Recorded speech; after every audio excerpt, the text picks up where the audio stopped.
He built an empire by reading people, a trembling hand, a shifted glance, the specific way a liar breathes when the lie is already halfway out of their mouth. Kieran Drakov, 35 years old, boss of the most feared syndicate in the city, has survived this long because he notices what others don't. But the thing that finally breaks through his armor isn't a rival with a gun. It's a bruise on a housemaid's wrist, then another on her forearm, then finger marks beneath her collar. And the question he can't stop asking himself, who does that to someone who already looks like she's disappearing? If you've ever felt invisible, this story is for you. Watch until the end, hit like, and drop a comment with the city you're watching from. I want to see how far this story travels. The marble floors of Kieran Drakov's estate were cold enough in the early morning that you could feel the chill rising through the soles of your shoes. Everything in the house was like that, beautiful and unwelcoming. The chandeliers were Venetian crystal, the kind that scattered light into 30 colors but warmed nothing. The hallways stretched long and silent, lined with art that cost more than most people earned in a decade, but meant nothing to the man who owned them. Kieran Drakov had purchased the estate 4 years ago, not because he wanted a home. He wanted a fortress. The distinction mattered to him. He was at his desk at 5:43 in the morning, which was typical. Sleep was a thing he managed rather than enjoyed. 4 hours, sometimes 5, always light, always interrupted by the part of his brain that never fully switched off. The part that cataloged threats, counted exits, noticed everything. The file in front of him was a shipping manifest, legitimate or close enough to legitimate that the distinction barely registered. His empire had many layers, each one more legal than the last the further you looked from the center, and Kieran maintained every layer with the same cold precision he applied to everything. No emotion, no attachment, just pattern recognition and consequence management. He heard the staff arriving before he saw them. He always did. The domestic crew came in through the service entrance on the east side of the estate at 6 sharp. His head of household, Petra, had been enforcing that schedule for 11 years without variation. 7 people in total. A cook, 2 kitchen assistants, a groundskeeper, 2 general housekeepers, and the woman Petra had brought on 3 months ago as a replacement for the housekeeper who'd retired. Lyra Ashcombe. Kieran had not paid her any particular attention when Petra introduced the new hire. He'd glanced up from whatever he was reading, registered the basic details the way he registered all personnel, female, mid-20s, quiet, unremarkable, and returned to his work. Staff were staff. He paid them fairly and expected discretion. That was the arrangement. He'd forgotten about her within the hour.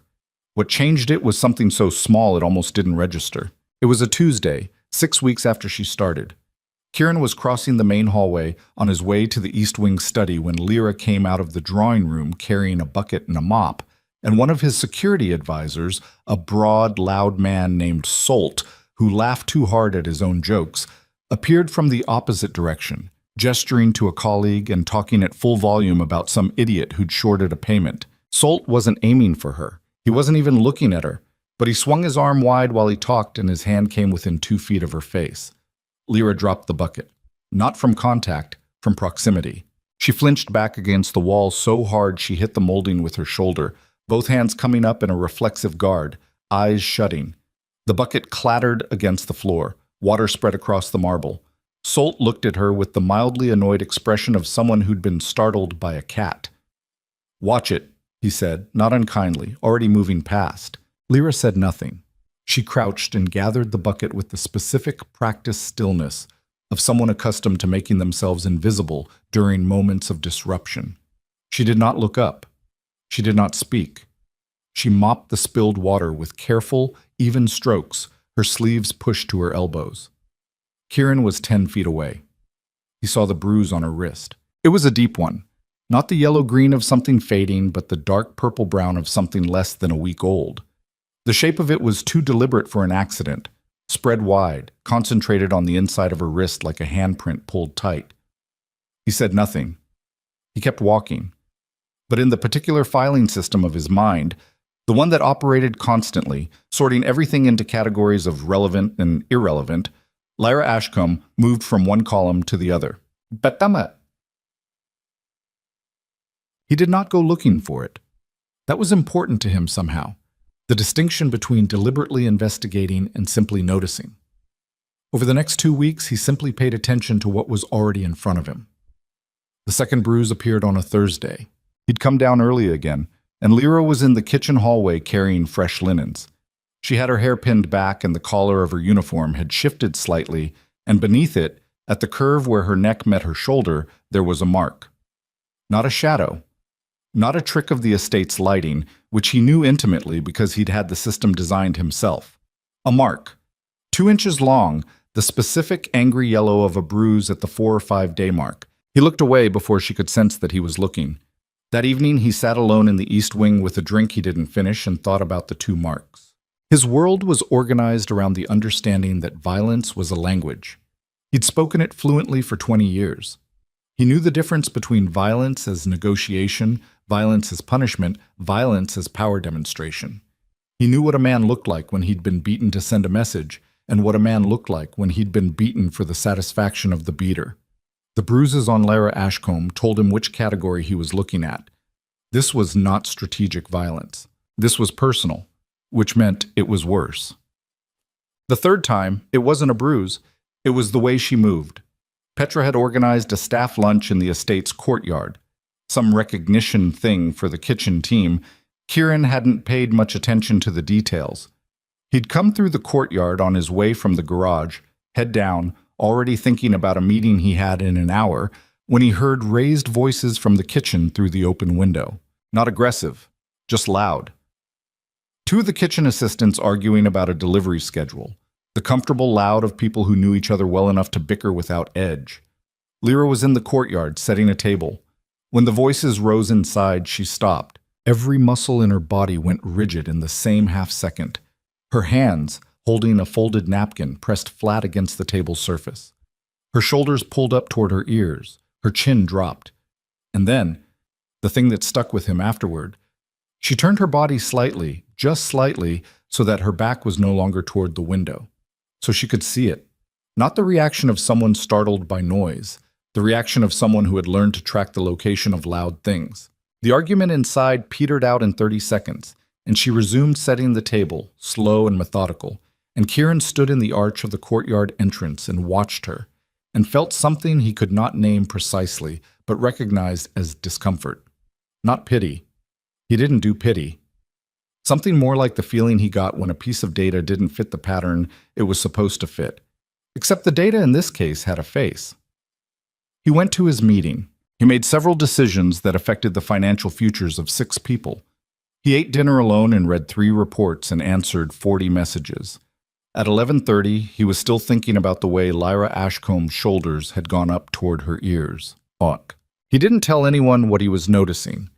There was no one in his life he told things to as a rule, not because he was deliberately secretive, but because the habit of containment was so deeply built into him that sharing thinking felt as foreign as sharing blood.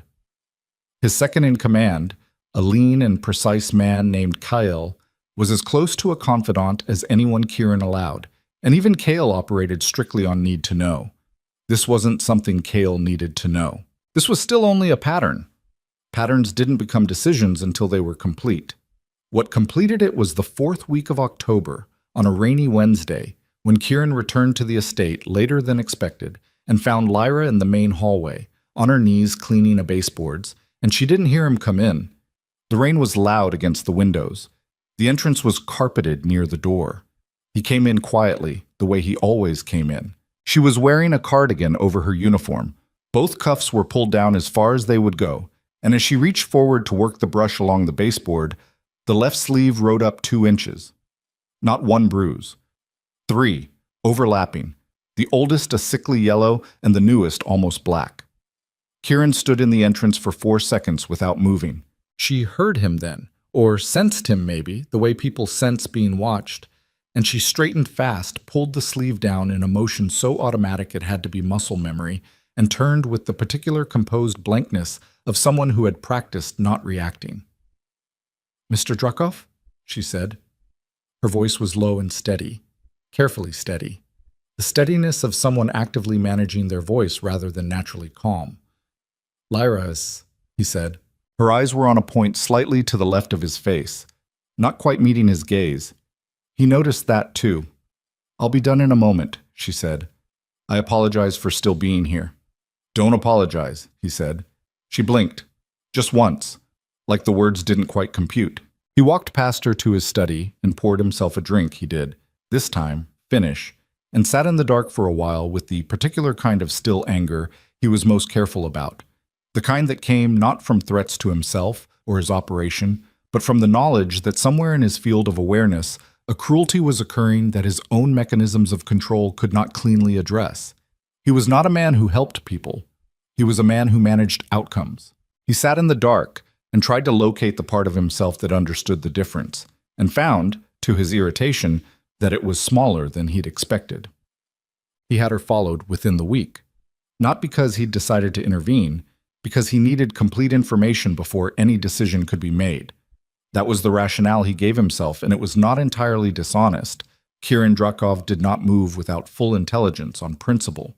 But underneath it, if he was being honest in the way he rarely was, there was something else, something that tasted like urgency. He assigned the surveillance to a man named Beach, who was thorough and discreet and understood that the instruction "I want to know where she goes and who she lives with" was not the same instruction as "I want her to know she's being watched." Beach had worked for Kieran for 9 years. He understood all the distinctions. The report came back in 5 days. Lyra Ashcombe, 26, lived in a third-floor apartment in the Callaway district. 2 miles from the estate, east-facing building, no doorman, mail slot broken. She had no car. She took the number 9 bus to work each morning and the number 9 back each evening except Thursdays, when she stopped at a small grocery on Perrin Street before heading home. She had no social contacts that Beach could identify. No friends she met. No calls she appeared to make for pleasure. No routines that were only hers. She lived with one other occupant, male, approximately 50 to 55, employed as a warehouse shift supervisor on the South Dock. Name, Roland Ashcombe, her stepfather. Beach had included a photograph. Kieran looked at it for a long time. Roland Ashcombe was a thick-necked man with the particular appearance of someone who had once been physically strong and was slowly going to fat. Broad shoulders, softening, jaw carrying the extra weight of someone who drank more than he moved. There was something in the set of his mouth that Kieran recognized with professional certainty. The specific complacency of a man who had not been held accountable for anything in a long time. "Anything else?" Kieran asked. "One thing," Beach said. "Neighbors know him?" "Not positively." Kieran looked up. There were 2 calls to the local precinct in the past 18 months, both listed as domestic disturbance, both closed without action. Beach paused. The responding officer both times was the same, a sergeant named Culver. He has a cousin who works at the docks. Kieran set the photograph down. "Thank you," he said. Beach left. Kieran sat with the report for a long time. The shape of it was clear now, not guesswork anymore. A man with connections to local law enforcement, a woman with no outside contacts, 2 closed complaints that should not have been closed, a trail of marks on skin that nobody with any authority had chosen to read as what they were. He had seen this kind of system before, not this specific version, but the principle. A structure maintained by the silence of everyone around it. Neighbors who heard things and decided it wasn't their problem. Officials who could be counted on to look away.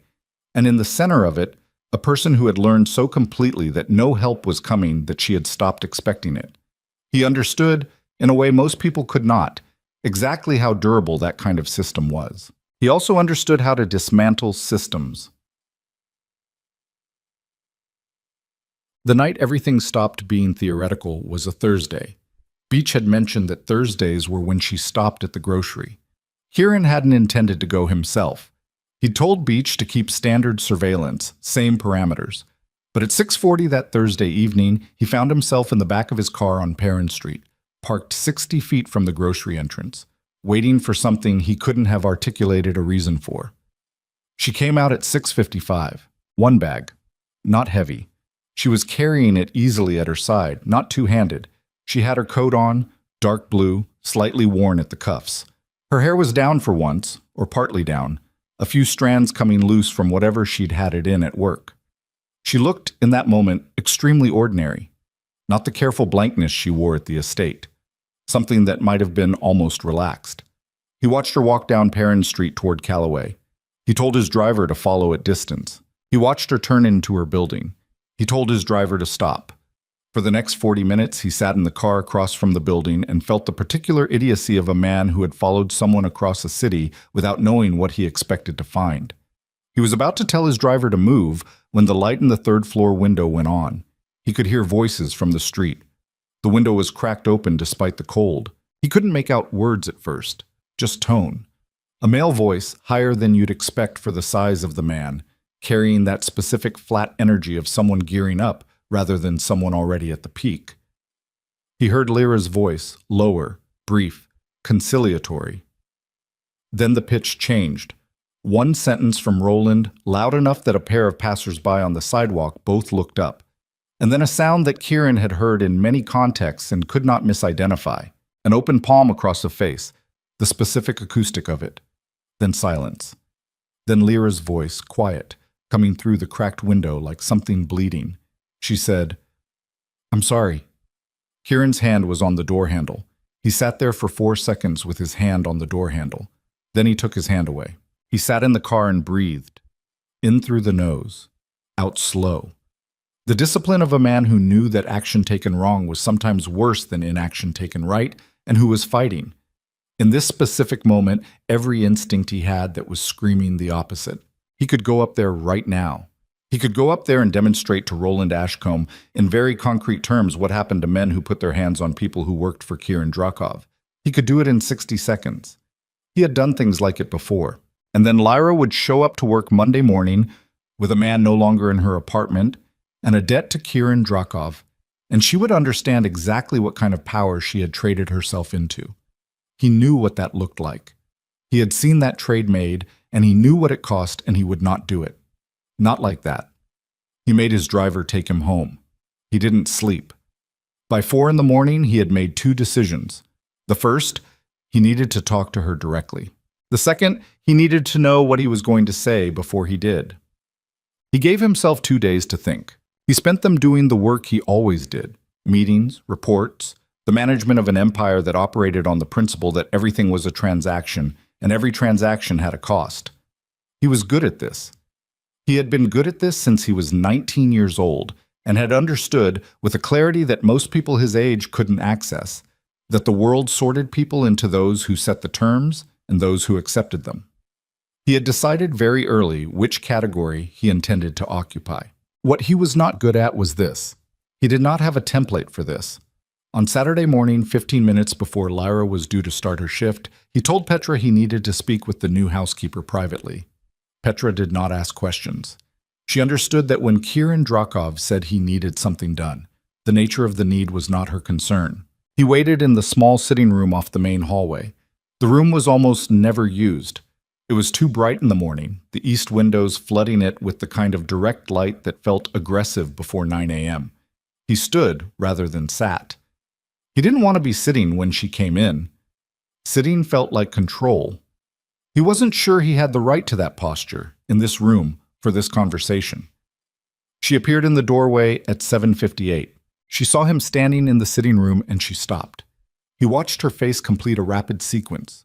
Surprise, assessment, the beginning of the careful blankness, and then beneath the blankness, barely suppressed, something that looked like alarm. Her chin came up slightly. Her hands, at her sides, stayed very still. "Petra said you wanted to speak with me," she said. "Yes." A pause. She waited for him to continue. When he didn't immediately, she filled the silence the way people who were afraid of silences always did. "If it's about Thursday's floor in the East Corridor, I know I missed a section near the window. I'll take care of it today." "It's not about the floor," he said. Another pause. Different quality. She knew. He could see her know it in the way her shoulders changed, something dropping and tightening simultaneously. A preparation. "Who did that to your arm?" he said. The breath she took was almost imperceptible. Almost. "Mr. Drakov." "You've been working here for 3 months," he said. "In that time, you've had at least 5 separate bruising injuries, all of which are inconsistent with domestic accidents, all of which are consistent with being grabbed, struck, and restrained by someone larger than you. I'm not asking out of curiosity. She looked at him directly for the first time since she'd come in. Her eyes were dark brown and very still and full of something he recognized because he had seen it in a mirror often enough. The specific composure of someone who was absolutely terrified and had decided that the only acceptable response to terror was stillness. "With respect," she said, and her voice was extraordinarily level, "it's not your concern." "You work in my house," he said. "My personal life is my own. Your personal life is being conducted on your skin," he said. "I've been watching those marks appear for 2 months. What's happening to you?" Her jaw tightened, just briefly. "Nothing is happening to me," she said. He looked at her. She looked back. The distance between what she'd said and what was true was so enormous that it filled the room like weather. "Lyra," he said, and something in the way he said it, not the tone of an employer, not the tone of authority, just the flat weight of someone who had sat in a car on a Thursday night and heard what he'd heard, made her eyes drop for just a second before she pulled them back. "Please," she said, "I need this job." "You're not losing this job. Then please leave this alone." Her voice cracked on the last word. Not much, but enough. She heard it herself, he could tell, because her hand came up and pressed briefly against her collarbone and then dropped back down. "Please. It's not... I can manage it." "You've been managing it for a long time," he said. She said nothing. "That's not the same as it being manageable," he said. The silence stretched out. Outside the window, the city was beginning its morning noise. A truck. A horn somewhere several blocks away. The ordinary machinery of a world that did not know this room existed. "I appreciate your concern," Lyra said finally, and it was the most closed sound he had ever heard from a human being. "I really do. But I need you to understand that your concern, however genuine, cannot help me. It can only make things worse." He wanted to ask her what she meant by worse. He didn't. He knew what she meant by worse. "All right," he said. She blinked. "Go ahead and start your shift," he said. He turned away from her toward the window because turning away was the only motion he trusted himself to make. "Thank you for your time." He heard her leave. He stood at the window and watched the morning traffic on the street below, and felt, for the first time in longer than he could reliably remember, that he had no idea what the correct move was. And underneath that, beneath the strategic uncertainty, beneath the professional discomfort of being in a situation without a clear template, was something older and less manageable. He kept hearing her voice through that cracked apartment window. "I'm sorry," said to the man who had hit her, said his apology for being hit. He stood at the window until he heard her moving in the hallway outside, the sound of her work beginning, and then he went to his study and opened a file and stared at it for 20 minutes without reading a single word. But she didn't come in Monday. Petra told him at 9 that morning, matter-of-factly, in the way Petra communicated all staff information, without editorial, without speculation. "Lyra called in sick. She'll be in Wednesday."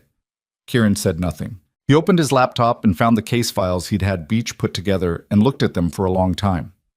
Incident report number 1, October, 2 years ago.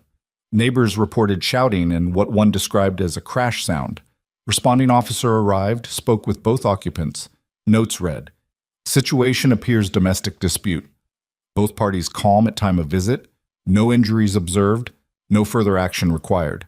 Signed, Sergeant T. Culver." Incident report number 2. March of this year, anonymous caller. This time the notes read, "Female occupant states fall from chair. No evidence of assault. Occupant declined to press charges. Signed, Sergeant T. Culver. No evidence of assault." Kieran stared at those 4 words.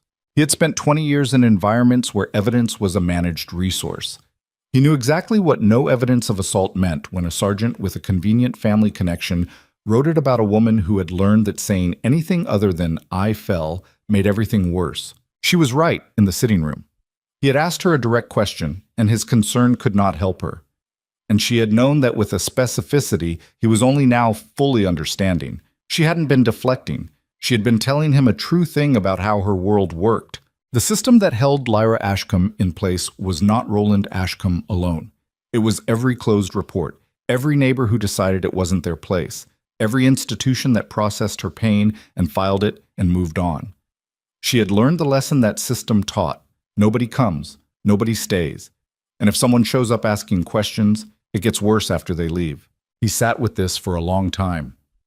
He was a man who had spent his adult life on the outer edges of institutional legitimacy, and there were things about the systems that operated in that space he understood with precision that most people who'd lived inside the lines could not. He knew how systems maintained themselves. He knew the specific architecture of control, not the dramatic version, not the locked room version, but the mundane version. The version built out of exhaustion and learned helplessness, and the simple mathematics of, every time I tried, it cost me more than it gave me. Lyra Ashcombe had run those mathematics and arrived at her conclusion, and it was not an irrational conclusion. It was only wrong. Wednesday came. She appeared at 7:58 again, same precision, and he happened to be crossing the hallway when she came through the service entrance, and she looked up and saw him, and for a fraction of a second every careful composition dropped, and what was underneath it was an expression he was not going to forget for a very long time. She looked like someone waiting to be punished for having been witnessed. He said good morning and kept walking. He felt her watching him as he went. He went to his study and called Kyle. I need you, he said, to pull everything you can find on a man named Roland Ashcombe, South Dock warehouse supervisor, whatever he owes, whoever he owes it to. I want the full shape of him by Friday. Cale paused only briefly. Personal project? Yes. All right, Cale said, and he didn't ask anything else because he understood Kieran well enough to know that personal project was a category that didn't require explanation, only execution. Kieran hung up and looked at the window and thought about Lyra Ashcombe telling him she could manage it. Not for much longer, he thought, and he was not certain even now if he was thinking it as a threat or a promise. But Thursday came around again before Cale's report did, and on Thursday evening, Beach's standing surveillance call came in at 7:22, and the first thing Beach said was, "She came home from the grocery at the usual time. He was already home when she got there. Sir, it's escalating." Kieran said, "How bad?" Beach said, "Bad enough that I'm asking if you want me to call someone." "No," Kieran said. "No one calls anyone. Stay on position. I'm coming." He was already standing when he said it, already reaching for his coat, and somewhere underneath the tactical thinking and the management of consequences and the carefully maintained distance he kept from everything that couldn't be transacted, something that was not quite cold rage and not quite grief, was opening in his chest like a door he'd long assumed was sealed. He was going to need to make a decision, the kind that couldn't be unmade, and he had approximately 12 minutes to figure out what it was. The number 9 bus ran north to south on Callaway every 11 minutes after 6 p.m. Kieran knew this because Beach had put it in the report, and Kieran forgot almost nothing that had been put in a report. He knew the building had no doorman. He knew the third-floor east window was the one that cracked open even in October because the radiator in that apartment ran hot on the left wall and the heat had nowhere to go. He knew Roland Ashcombe came home from the South Dock by 6 most evenings, except Fridays, when the shift ran long. He knew all of this, and none of it had prepared him for sitting in the back of his car outside a building on Callaway Street listening to Beach tell him it was escalating. "Define escalating," he said. His voice came out flat. He was working to keep it flat. "Shouting started about 15 minutes after she got home," Beach said through the phone. He was somewhere on the street.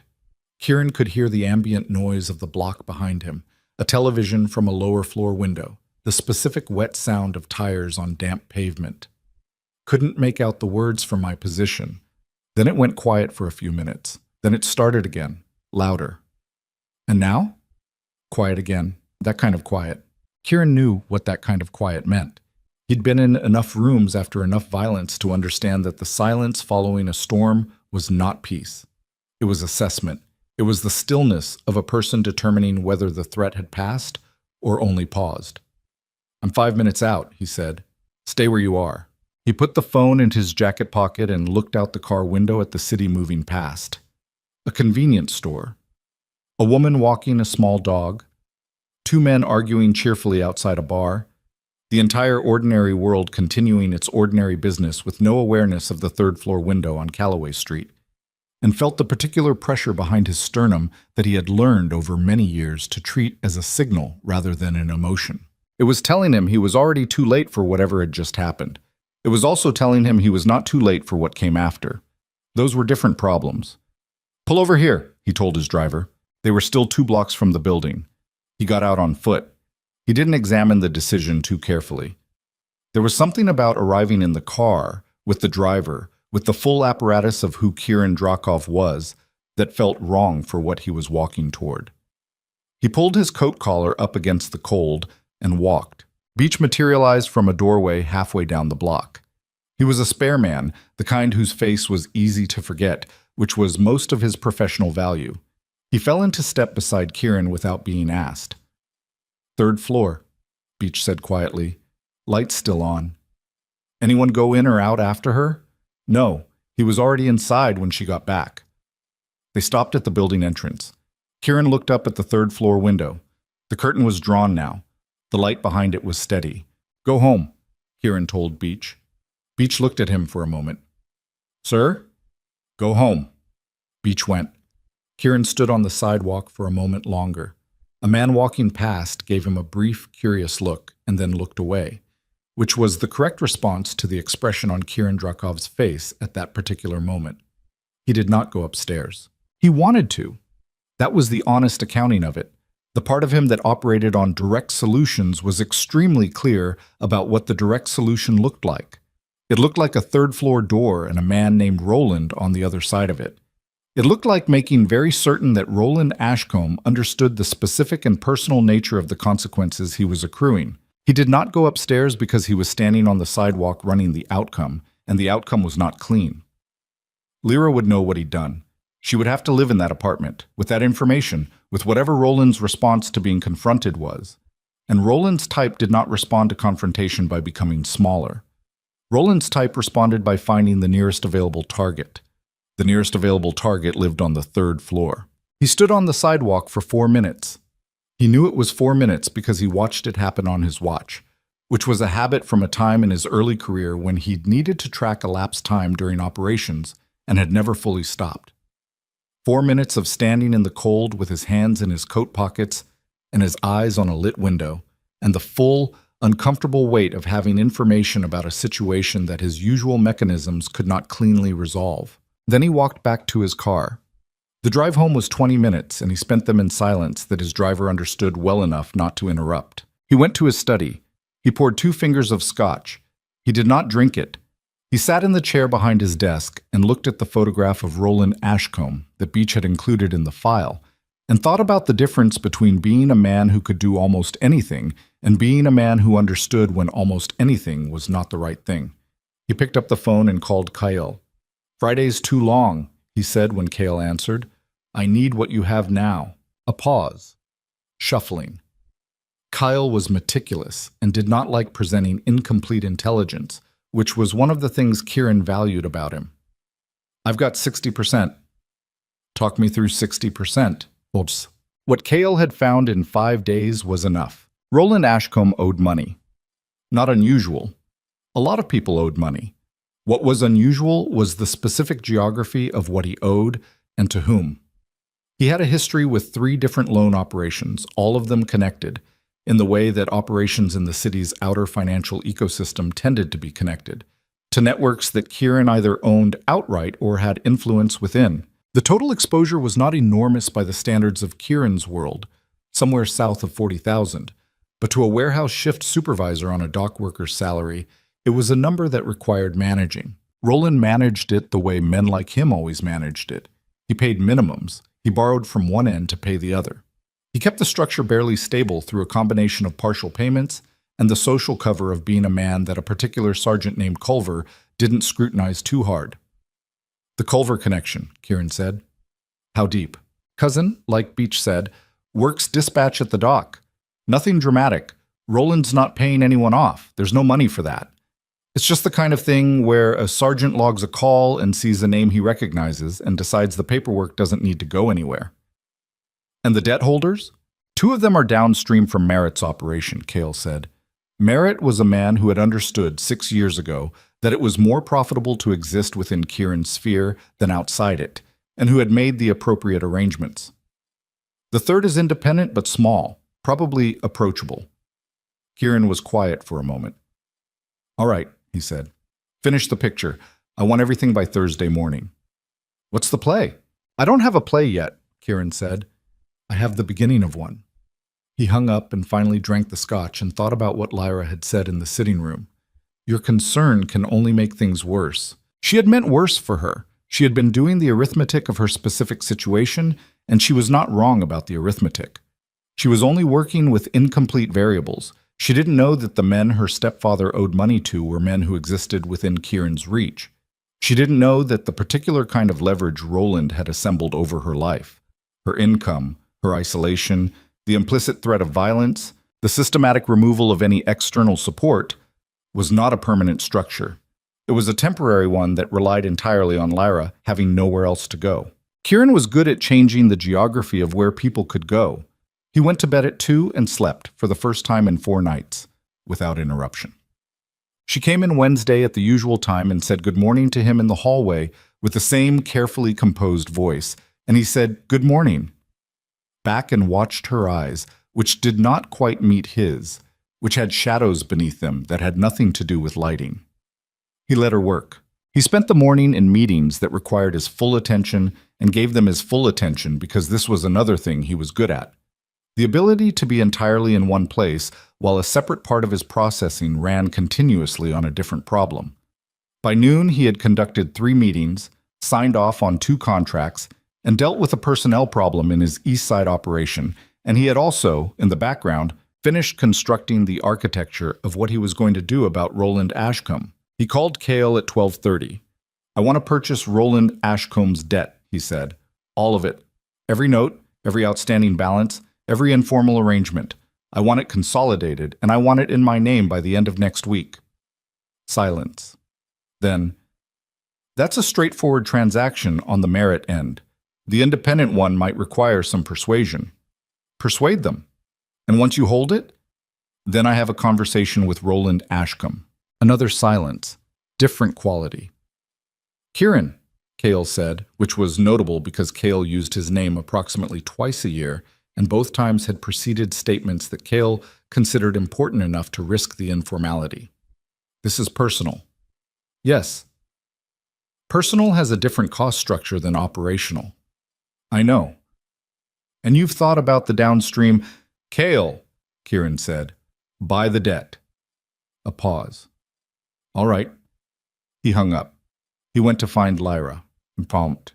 She was in the east wing, working on the upper hallway. He heard her before he saw her. The specific rhythm of her work, which was methodical and quiet and very thorough.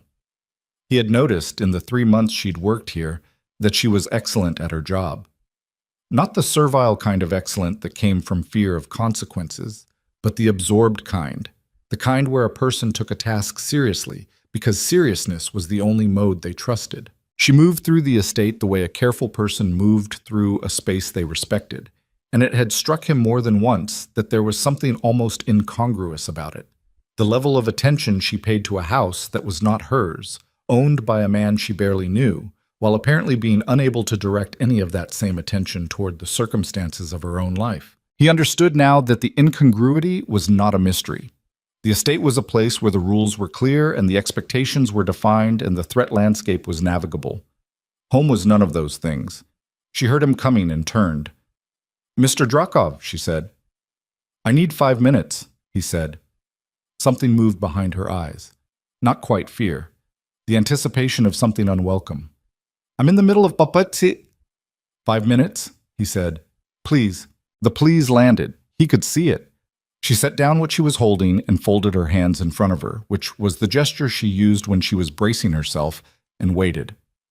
He had thought about how to do this. He had thought about it for 2 days and had run through several approaches and had eventually arrived at the conclusion that there was no clean approach, so he would use a direct one.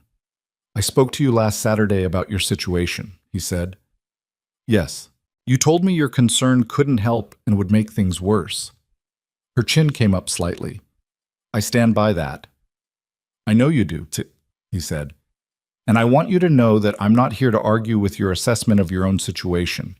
You understand it better than I do." She blinked. She had not expected that. "But I want to tell you something," he said, "and I need you to actually hear it and not dismiss it as something I'm saying to make myself feel better about noticing something I shouldn't have noticed." A pause. She was watching him carefully. The composure was in place, but it was working harder than usual. "What happened to you is not your fault," he said. "Not any of it. Not whatever happened before you worked here. Not whatever is happening now. I know you know that in the abstract. I also know that the abstract version is useless when you're inside a situation.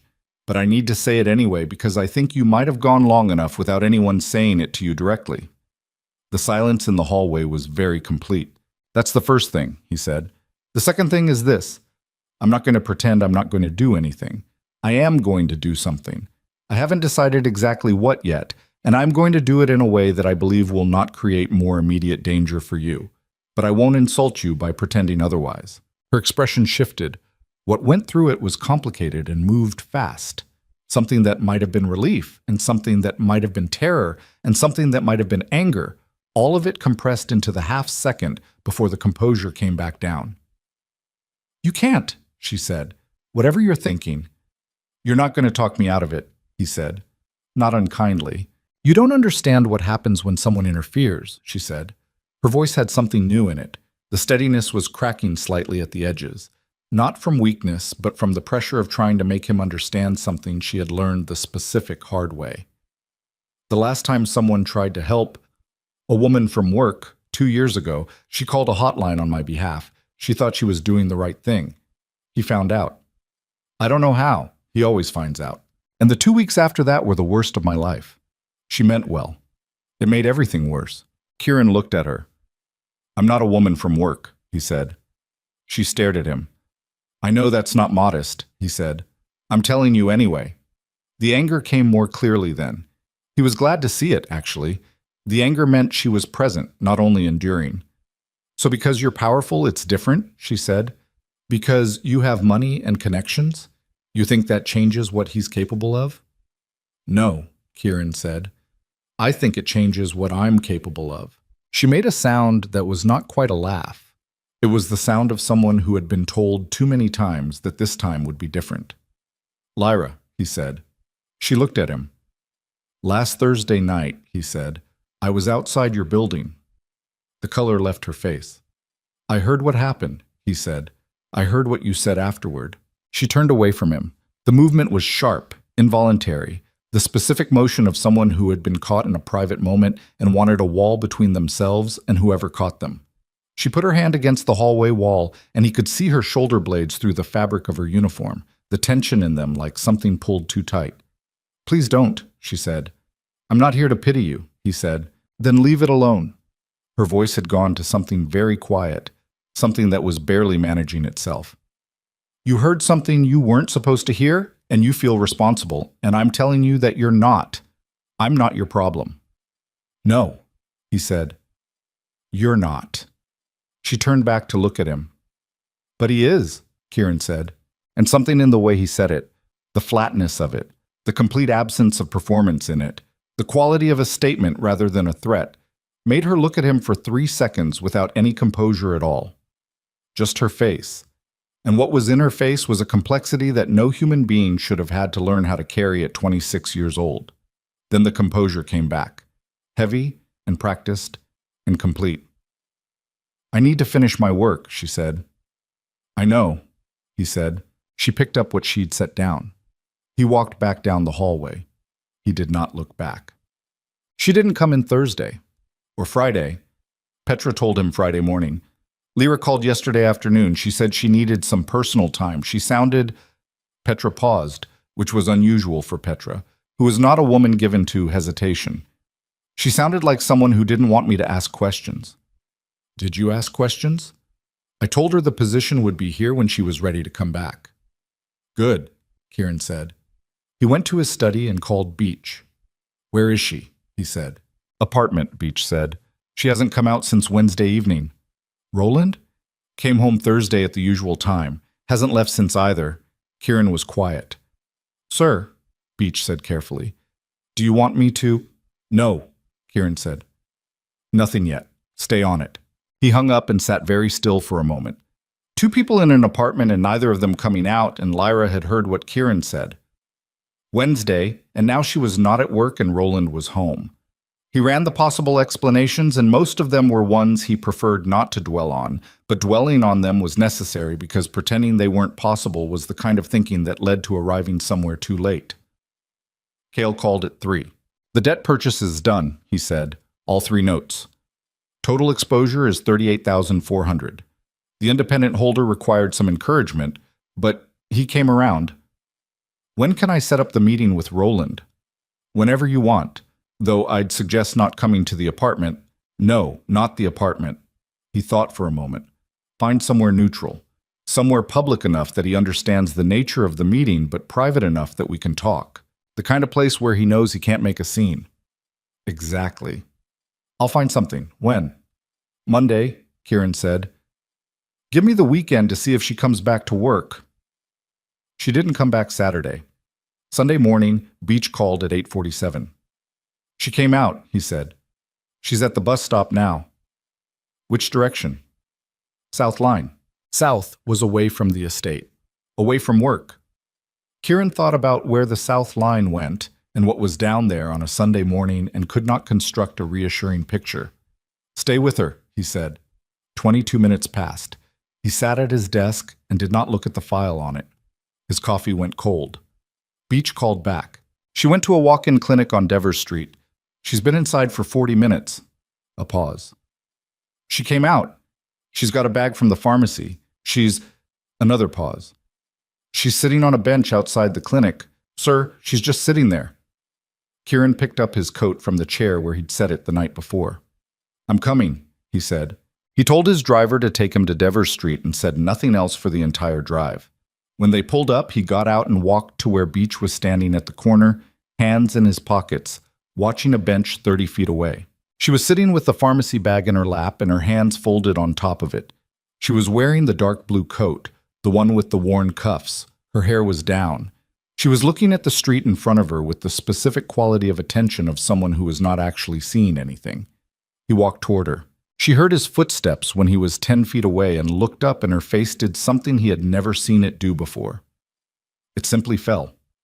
All the composure at once, not the controlled retreat he'd seen in the hallway, but a sudden collapse, like a structure that had been load-bearing too long and had finally located a moment when it was safe to give. Her eyes were swollen. The right side of her jaw had the beginning of a discoloration he recognized immediately. He sat down on the bench beside her without speaking. She looked back at the street. "I told you not to interfere," she said. Her voice was rough. Not from crying, from the particular rawness of someone who had spent a night in the specific kind of helpless silence that follows violence. "I know," he said. "He knew I'd spoken to you." She said it flatly. "I don't know how.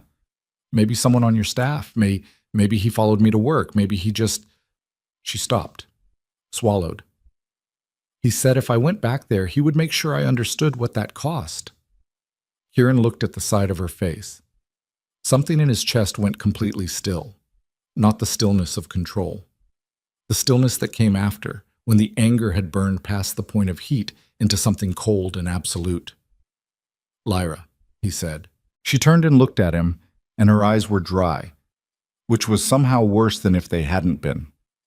"I need you to understand something," he said. "What I'm going to do now, I am not asking your permission. I am telling you out of respect, because you deserve to know what's coming, but I'm not asking for your permission, and you cannot talk me out of it." She stared at him. "You asked me to leave it alone," he said. "I tried. I can't." Her hands tightened on the pharmacy bag in her lap. "If you do something to him, I'm not going to hurt him," Kieran said. She waited. "I'm going to give him a choice," he said, "and then I'm going to let him make it." The traffic moved on Devers Street. A cloud passed across the thin Sunday light. Somewhere down the block, a child was laughing at something, and the sound of it was completely at odds with the bench and the pharmacy bag and the bruise darkening on the jaw of a woman who had spent 14 years apologizing for being hit. "What kind of choice?" she asked. "The kind he can't refuse," Kieran said. She was quiet for a long moment. He did not rush her. He sat beside her on the bench with the cold morning around them and waited, because she had spent years in a situation where her timing was not her own, and he was not going to take that from her now. "And if he chooses wrong?" she said. Kieran looked at her. "He won't," he said. There was something in his voice that was not a threat and not a promise and not a comfort. It was a simple statement of structural reality from a man who had spent 20 years building a world in which he was the variable that changed outcomes. She heard it. He could see her hear it, the way you could see a word land on someone who had forgotten what it felt like to have someone say a thing and mean it without qualification. She looked back at the street. "I need to go home," she said. "I'll have someone drive you." "No." She stood. "No, I'll take the bus." He stood too. He looked at her in the gray Sunday light, this woman with the pharmacy bag and the worn coat cuffs and the jaw that was going to be a full bruise by tomorrow morning, and said nothing for a moment because there was nothing left to say that the morning hadn't already said. "Monday morning," he said, "your job is still yours if you want it." She nodded once. She walked toward the bus stop. He watched her go. Then he took out his phone and called Kale. "Move the Roland meeting to Monday morning," he said. 8 a.m. before she gets to the estate. I want it done before she walks through my door." "Understood," Kale said. And if he doesn't take the offer? Kieran watched Lyra reach the bus stop and stand with her back straight and her arms at her sides and the pharmacy bag hanging from one hand. And he thought about a cracked apartment window and a slap and a woman's voice saying, "I'm sorry," to the man who had just... The meeting place Kyle chose was a diner on Merchant Street called Halsey's. The kind of establishment that had been in the same family for 30 years and survived by being unremarkable in every direction. Booths with cracked vinyl, coffee that was hot and nothing else, a counter that ran the length of the room, and a cook who minded his business.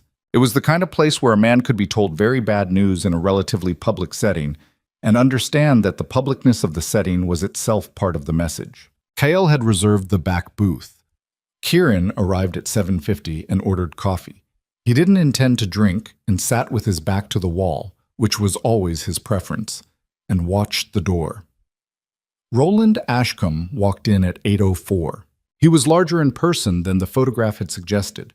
Not taller, but broader, the kind of broad that came from physical labor sustained over decades and was now distributing itself differently as the labor decreased and the drinking increased. He wore a jacket that had been decent once. He had the walk of a man who was trying to look unworried and was not succeeding, which told Kieran that whoever Kale had sent to communicate the meeting invitation had communicated it correctly. Roland scanned the room. His eyes found Kieran and stayed there for a moment. Then he came to the booth and sat down across from him without being invited to, which was a small dominance gesture that Kieran noted and did not react to. "Drakov," Roland said. Not a question, establishing that he knew who he was sitting across from, which was its own form of performance. "Mr. Ashcombe," Kieran said. A waitress appeared. Roland ordered coffee. When she left, he put both hands flat on the table and looked at Kieran with the particular expression of a man who had decided that the best defense was a performed offense. "I know who you are," Roland said, "and I'm going to tell you straight off. Whatever this is about, you've got the wrong man. I'm a dock supervisor. I move freight. I don't have anything your kind of people would want." "Your kind of people." Kieran cataloged it without comment. "You owe $38,400, Kieran said, spread across 3 separate lenders. As of Friday afternoon, I own all 3 notes." Roland's hands on the table went very still. "I'm not here to collect," Kieran said. "I'm here to offer you a transaction." The coffee arrived. Roland didn't touch it. His jaw was working slightly, the motion of a man recalibrating. "What kind of transaction?" he said. "A simple one," Kieran said. "You take $50,000 in cash. That's your debt cleared plus $11,600 free and clear, and you leave. Not the apartment, not the district, the state. You go somewhere else and you build a life there, and you never contact Lyra Ashcombe again. No calls, no letters, no intermediaries. You become someone who used to live in this city." Roland stared at him. "That's it," Kieran said. "That's the entire offer." The silence in the back of Halsey's diner had a specific texture. The cook was doing something at the far end of the counter. Someone at the front booth was reading a newspaper. The ordinary world, conducting its ordinary morning, 12 feet away. "She went to you," Roland said. "No." "She's been talking to you about..." "She has never said a single word to me about you," Kieran said. "Not one. She has in fact spent considerable effort attempting to convince me that her situation is nobody's concern but her own. She would be extremely unhappy to know this meeting is taking place. Roland looked at him for a long moment. Something was moving behind his eyes. Kieran could see it. The rapid calculation of a man trying to locate the angle, trying to find the shape of what was actually being offered and what was actually being threatened.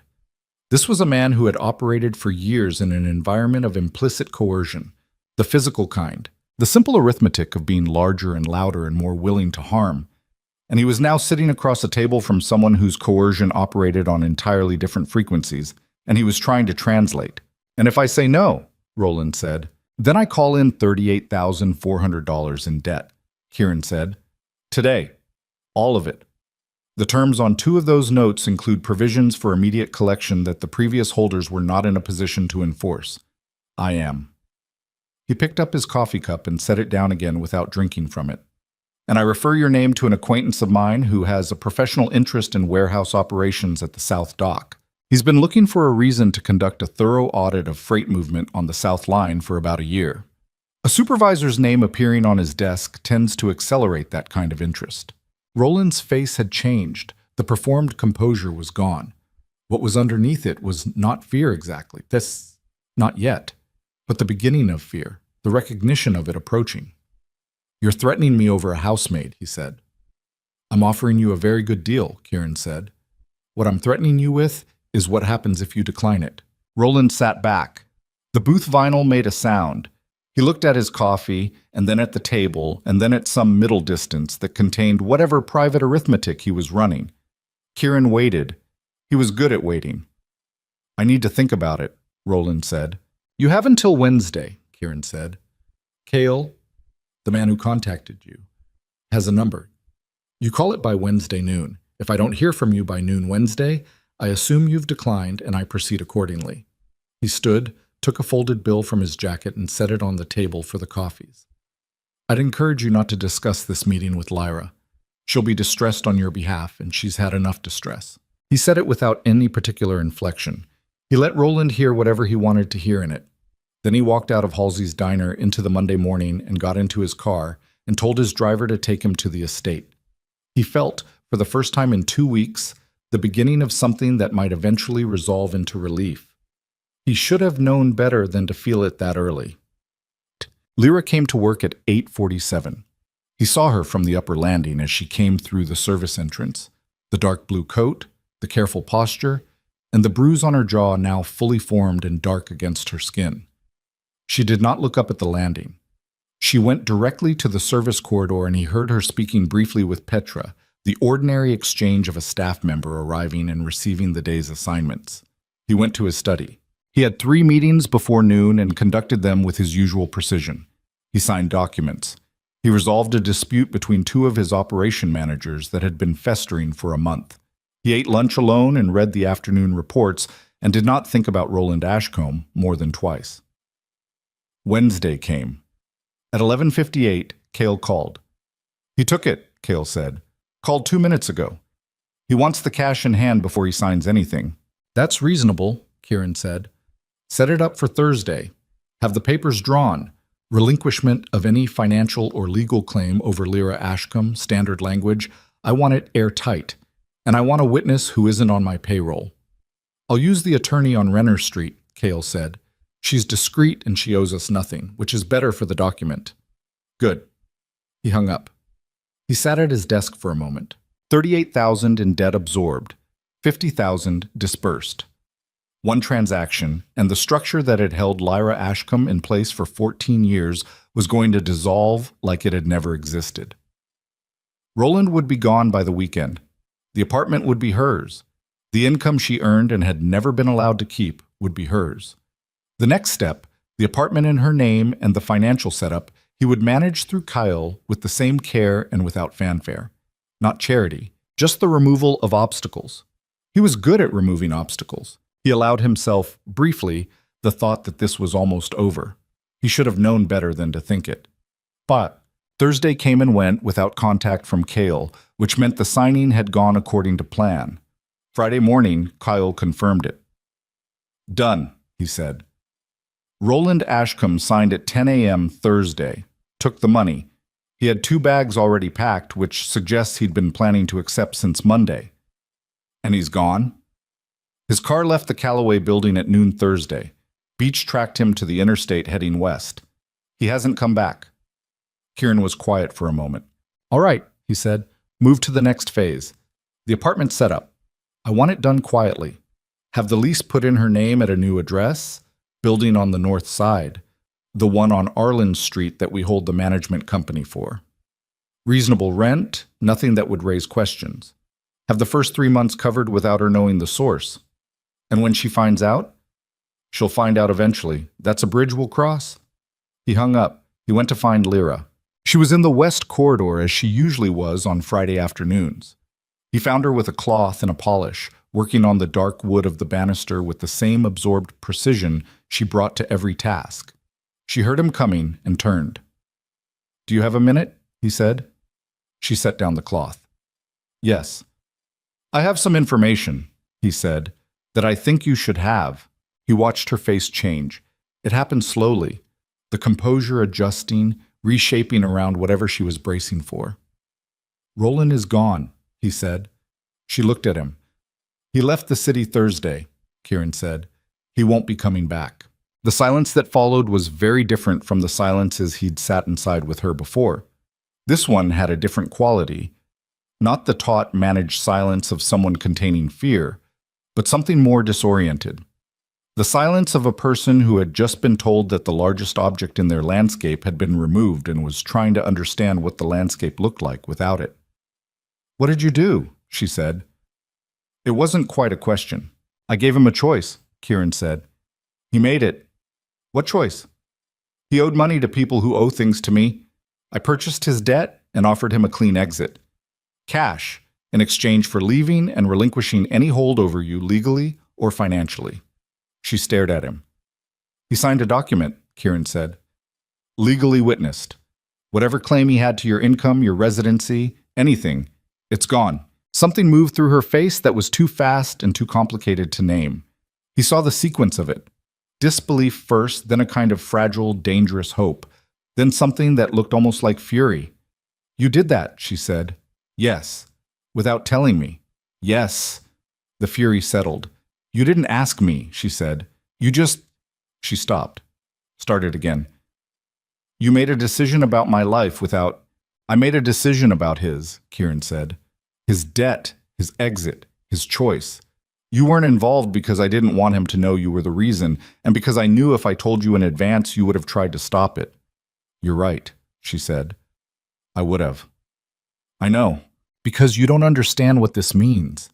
Her voice had a sharp, tight edge he hadn't heard from her before. You think you've fixed something. You've moved him. You haven't fixed anything. He's going to... She stopped. The fury was doing something to her composure that he found himself watching carefully, because beneath the anger was something much more fragile that was only visible in the places where the anger cracked. He'll come back. Or there'll be consequences you didn't calculate. There are always consequences. Lyra, he said. Don't. Her voice dropped. Don't say my name like that means anything. You went into my life and you moved pieces around like it was one of your operations and you never asked me once what I wanted. He let that sit for a moment. It deserved to sit. You're right, he said. She blinked. You're completely right, he said. I made a unilateral decision about something that belongs to you. I did it because I was afraid that if I asked you first, the answer would be no, and I was not willing to accept that answer. That's not a justification. It's just what happened. She looked at him for a long time. Something in her face was doing the slow, difficult work of processing a truth it wasn't ready for. What happens now? She said. That's up to you, he said. There's an apartment, north side, Arlen Street. It's in your name. First months are covered. After that, it's yours to keep or not as you choose. You don't have to take it. She looked away, at the banister, at the cloth on the floor. He's really gone, she said. Not to him, to herself. Yes. The corridor was very quiet. The afternoon light came through the high window at the far end and made a long rectangle on the floor, and neither of them moved through it. Then her phone rang. It was in her uniform pocket, and the sound of it in the silence made them both go still. She looked down at the pocket with an expression he'd never seen from her, something almost afraid of the object itself. She took it out and looked at the screen. Her face went the color of ash. She picked up the call and said nothing, just listened. He watched her face while she listened, and he watched everything he had constructed over the past 2 weeks. The plan, the architecture of the exit, the careful and considered removal of Roland Ashcombe from the equation. He watched it begin to come apart in the specific way that things came apart when a variable you hadn't accounted for made itself known. Her hand, holding the phone, was shaking. She lowered it from her ear slowly. She didn't end the call. She just lowered it and stood there in the west corridor with the afternoon light on the floor, and her face completely emptied of everything it normally held. "Lyra," he said. She looked at him. "My mother," she said. Her voice was completely flat, the flatness of shock rather than control. "That was my mother's neighbor. My mother is in the hospital." He waited. "She had a fall," Lyra said. "In her house. She's been on the floor for they don't know how long. They said at least a day. She stopped. Her free hand had come up to press against her mouth and then dropped back down. "She lives 4 hours from here. She's been there alone since I haven't been able to visit in 3 years. He wouldn't let me go. He said..." She stopped again. The shape of it landed on Kieran like something physical. 3 years without contact. An elderly woman 4 hours away, isolated by the same controlled geography that had isolated Lyra from everything else. A fall. A day on a floor. The specific cruelty of a damage that didn't announce itself as damage until it was already done. He opened his mouth. His phone rang. He almost didn't answer it. He looked at the screen and saw Cale's name and something in the pattern of it. Cale never called twice in one day without cause. Made him pick up. "Not a good time," he said. "I know," Cale said. "I need 40 seconds. It's about Roland." The hairs on the back of his neck went up. "Talk," he said. Beach lost him. Cale's voice was careful and precise, and completely without the steadiness that usually characterized it, which meant that whatever he was about to say next was something that Cale himself had not been able to absorb cleanly. He tracked him to the interstate, west on the 9, and then the car stopped at a service station outside Heller, and Beach held position at distance, and when the car pulled out again he followed it, and it wasn't Roland. Kieran went very still. "He hired someone to drive his car," Cale said. "Same jacket, similar build. Beach didn't pick it up until the car stopped at Heller, and the man got out and it was wrong. By then Roland had a 90-minute head start in an unregistered vehicle we don't have a plate for." "Where?" Kieran said. "We don't know. That's the problem. We don't know where he is. We don't know where he's going, and..." Cale paused. "Kieran, the document he signed. I spoke to the attorney on Renner Street 20 minutes ago. She's gone through it again, and there's a problem." "What problem?" "The relinquishment clause. Roland's attorney, the one who showed up Thursday, the one I assumed was a standard local attorney, he introduced a modification in the final version that our review didn't catch before signing. The clause is written to cover financial claims only, not residency, not contact." Kieran heard the words. He processed them. He looked at Lyra, who was standing 6 feet away holding a phone that had just delivered her one catastrophe, standing in the hall of his house, pale and still, and waiting for him to finish his call so she could fall apart in private, the way she always fell apart in private. "The document is unenforceable as a no-contact order," Cale said. "We have his signature on a financial arrangement. That's all. Legally speaking, Roland Ashcombe is free to..." "Stop," Kieran said. Cale stopped. Kieran stood in the west corridor with both problems occupying the same moment. Lyra's mother on a hospital floor 4 hours away, and Roland Ashcombe in an unknown vehicle with 90 minutes of invisible road behind him and a modified document that meant the architecture Kieran had spent 2 weeks constructing had just... "Cale," Kieran said, "find him." He hung up before Cale could respond and looked at Lyra standing 6 feet away in the west corridor with her phone still in her hand and her face the color of something drained. And he made the calculation in the same second that he made the decision, which was how he'd always operated, the thinking and the choosing happening simultaneously rather than sequentially. "Your mother," he said. "Which hospital?" She blinked. The question had cut through whatever she'd retreated into. Mercy General in Caldwell. 4 hours. Yes. Get your coat, he said. We're going now. She stared at him. What? Your mother is in a hospital 4 hours away and you have no car. Get your coat. You can't. Lyra.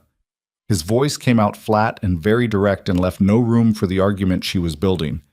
We can discuss everything else in the car. Right now you need to go to your mother. Get your coat.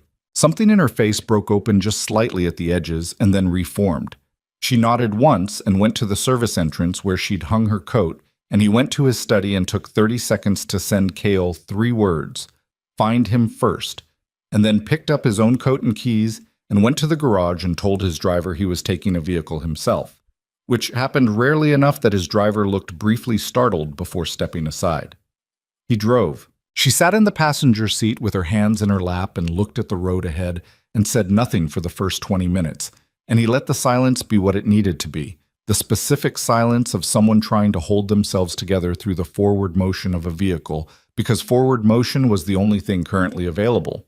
When the city fell away and the highway opened up, she said, "How did he get past you?" Not a question, a statement with a question's shape. He switched vehicles at a service station, Kieran said. My man lost him. So you don't know where he is? Not yet. She was quiet for a moment. He knew, she said. He knew you'd follow the car. He planned it. She said it without surprise, without satisfaction, just the flat recognition of a woman who had spent 14 years learning the specific operational intelligence of one man's cruelty. He's been doing things like that for years. He thinks about how people will react and he plans around it. He's not smart in most ways, but he's smart about that. I know, Kieran said. Do you? She turned and looked at him for the first time since they'd gotten in the car. Because from where I'm sitting, you spent 2 weeks building something you thought was airtight, and he dissolved it in one move. So I'm asking seriously, do you know what you're dealing with? It was the sharpest thing she had ever said to him. He deserved it. No, he said. I underestimated him. She looked at him a moment longer. Then she turned back to the road. He's going to my mother, she said. The words landed like something dropped from a height. Why? Kieran said. Because it's what he does when he loses control of a situation. He finds the next available leverage. My mother is the only person left who... She stopped, swallowed. I haven't been able to reach her in 3 years. He controlled my phone, my money. When I tried to call her once about 2 years ago, he found out and... She didn't finish that sentence. She didn't need to. She doesn't know what's been happening to me. She thinks I just drifted away. He made sure of that. He told her I didn't want contact. He sent messages from my number. She thinks I chose this. Kieran's hands on the wheel were very still. And now, Lyra said, he knows he's lost me. So he's going to go to the one person who might give him something to bargain with. He's going to go to my mother, and he's going to make sure that whatever happens next, he still has a piece of it. He won't get near her, Kieran said. You lost him, she said. Not cruel, just precise. I lost his car, Kieran said. I haven't lost the problem. He picked up his phone from the cup holder and called Kyle without taking his eyes from the road. Mercy General Hospital in Caldwell, he said when Cale picked up. Patient named, what's her name? Ellen, Lyra said. Ellen Marsh. She kept her first husband's name. Ellen Marsh, Kieran said. I need 2 people at that hospital within the next 3 hours. They stay outside her room, and they do not let Roland Ashcombe within 50 feet of the ward. Can you do that? I can do that in 2.5 hours, Cale said. Do it. I'm also running the unregistered vehicle angle, Cale said. Roland used a debit card at the Heller service station to pay for fuel. We picked it up through a contact at the bank. I have the pump number, and I'm working on getting the station's exterior camera footage. How long? 40 minutes, maybe less. Call me the second you have a plate. He ended the call. The highway stretched out ahead of them, flat and gray under an afternoon sky that was beginning to drop toward dusk, the light going thin and cold at the edges of the fields on either side. Lyra was looking at him. You have contacts at banks, she said. Yes. And you can put people in a hospital ward in 3 hours. 2.5. She turned back to the window. He could not read what was in her face in that moment. It was too many things at once, processed by someone who was running on shock and old fear and the specific disorientation of a life being rearranged at speed by forces she had not authorized and could not fully stop. "I'm angry at you," she said. "I know. I'm also—" She stopped, started again, quietly. "I'm also very tired of being the only person in a room who can't do anything." He said nothing. There was nothing to say to that wouldn't be cheap. They drove. Cale called back in 34 minutes. "Plate," he said, and read out the number. "Registered to a rental company out of Heller. Roland paid cash for it, which means someone drove him to the rental office before he switched cars. This was planned at least 2 days in advance." "Before he signed the document," Kieran said. "Yes," Cale said. "He walked in Thursday with a modified document and an exit plan. He took the money, and he was always going to run his own play." The money. $50,000 of Kieran's money, now in Roland Ashcombe's possession, funding whatever Roland Ashcombe had decided to do with the freedom Kieran had handed him, while congratulating himself on the elegance of the solution. "Can you track the rental plate?" Kieran said. "Already have a contact running it through toll cameras on the western corridor routes. If he took any of the main roads, we'll have a location in under an hour." "He's going to Caldwell," Lyra said from the passenger seat. She wasn't looking at him. She was watching the fields move past the window. "Tell him to look at the routes to Caldwell." Kieran repeated it to Cale. A pause. "Running it now. My people at Mercy General are 30 minutes out." "Tell them no confrontation," Kieran said. "They're there to observe and contain, not to engage. If Roland shows up, they call me immediately and they do not move on him until I give the word." "Understood." He ended the call. His jaw was tight. He could feel it. The specific physical tension of a man who had made an error and was now operating in the space that error had created, which was a compressed and unforgiving space with fewer options than the original landscape had contained. "The money," Lyra said. "He took your money." "Yes." "Does that matter to you?" "Matter to." "Not particularly," he said. And it didn't. The money was a line item. What it represented, the assumption that Roland could be managed like a financial problem, that a clean transaction could resolve what was fundamentally a human situation, that mattered. The error mattered. The money was just the evidence of it. "It should," Lyra said. "You should be furious." "I am furious," Kieran said. "I'm just not furious about the money." She looked at him. The highway light was failing now, the late afternoon collapsing into the early gray of evening, and in the dimness of the car her face had a different quality. Less managed, the control worn thin by too many hours of too much. The bruise on her jaw had gone darker. He could see it even in the low light. "He's going to try to use her," Lyra said. Not distress now, just assessment. The particular clear-eyed thinking of someone who had spent years learning the mechanics of a single threat. "He knows I'll come. He knows you'll come with me because you've already committed to this. He's going to try to be there first, and he's going to try to make it so that whatever happens next, he controls the terms." "He's not going to control anything," Kieran said. "You don't know that." "No," he said. "But I'm going to make it true anyway." She stared at him. In the thin evening light, with the highway empty ahead of them, Kieran Dreykov driving at 110 miles an hour toward a hospital in Caldwell, with both hands steady on the wheel and his face doing nothing visible. She stared at him for a long moment, and something in her expression shifted into a territory he hadn't seen from her before. Not trust, exactly. Something more provisional than trust. The first stage of it, maybe. The willingness to consider the possibility. His phone rang. Cale. "Toll camera hit," Cale said.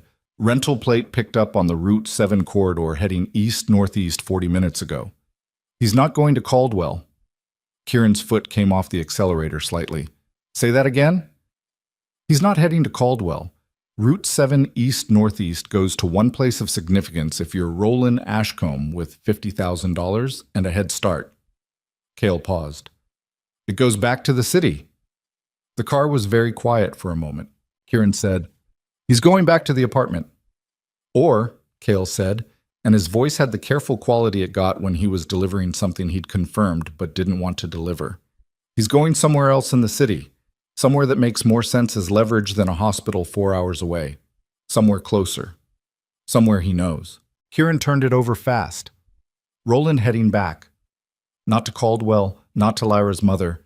Back to the city. Why go back with the money and the head start and the window he'd manufactured? Unless... Cale, he said. The estate. A beat of silence. He knows she works there, Kieran said. He's been to her place of work. Lyra said he tracked information about her movements. He knows the address. He knows she's... He stopped. Lyra had gone very still beside him. He doesn't need her mother, Kieran said. He's been to the estate. If he gets into that building, if he gets to any of the staff, to Petra, I have people at the estate, Cale said quickly. Standard security, they've been there all day. They don't know what Roland looks like, Kieran said. They're not looking for him. They're watching for our usual threat profile. Roland Ashcombe is a warehouse supervisor in a decent jacket. He'll walk in through the... He cut himself off. Lock it down. Full lockdown. Right now. Nobody enters without verification. Call Petra directly and tell her to go to the secure room and stay there. Doing it, Cale said, already moving. Kieran could hear him on another line. And get me a position on that rental plate. I want to know where he is in the city in real time. Working on it. Kieran, do you want to turn back? Kieran looked at the road ahead. Caldwell was 90 minutes away. The city was 90 minutes behind them.